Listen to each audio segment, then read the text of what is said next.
Vous pensez que Bruno Salomon versus David Hasselhoff dans Sharknado 3, ça envoie du bois? Ça tombe bien, nous aussi.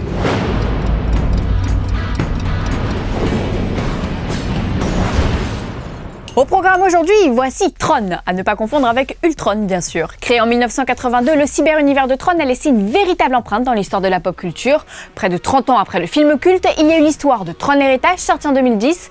Depuis, un troisième film est dans les cartons, un troisième film qui est aujourd'hui en passe de voir le jour. Selon le site Van City Buzz, ce nouvel opus se tournerait dès le 5 octobre au Canada et Gareth Edlund, qui incarnait le fils de Flynn dans le précédent film, est le seul acteur confirmé à ce jour. Quant au réalisateur Joseph Kosinski, qui, rappelons-le, était aux manettes de Tron Héritage, et bien il serait courtisé par Disney. Pour le moment, il n'a ni démenti son implication, ni confirmé cette information. Il faut dire que Kosinski, à qui l'on doit également Oblivion avec Olga Kurylenko et Tom Cruise, serait en pourparlers pour réaliser Gran Turismo que l'on vous évoquait dans le Fanzone 364. À défaut d'avoir un réalisateur et un casting complet, Tron 3 a au moins deux scénaristes, David DiGlio qui a écrit Antarctica avec Paul Walker et Jesse Wiguto, l'auteur d'une si belle famille avec Michael et Kirk Douglas. Rattachés au film depuis 2011, David DiGlio et Jesse Wiguto ont probablement déjà écrit un premier script, mais rien à filtrer sur l'intrigue. À quelques mois du tournage, le projet reste encore très flou. Il n'est donc pas impossible que Disney lâche quelques infos pour tester ou non l'intérêt du public face à ce film. D'ailleurs, entre la saga Star Wars, les films Marvel, les films Pixar, le studio n'a pas un grand besoin de faire Tron 3. Mais si ce long métrage devait voir le jour, on espère sincèrement que Jeff Bridges remplirait, tout comme les Daft Punk qui avaient électrisé la bande originale de Tron Héritage. On compte donc sur eux pour que cette BO soit encore plus, comment dire,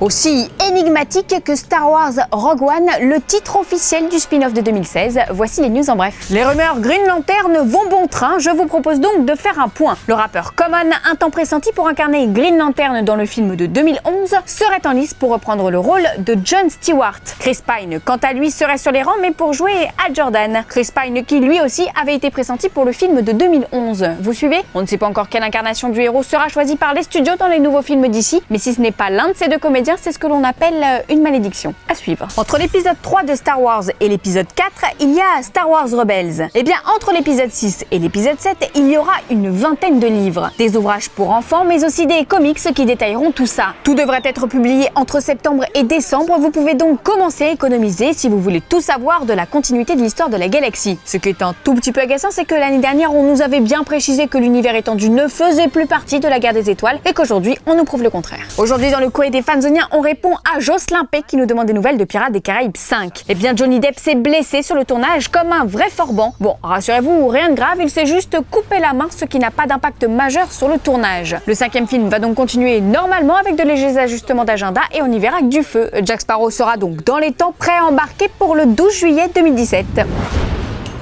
Fanzone, c'est fini pour aujourd'hui. Retrouvez-nous sur YouTube en vous abonnant à la chaîne Fanzone ou à la chaîne Allociné.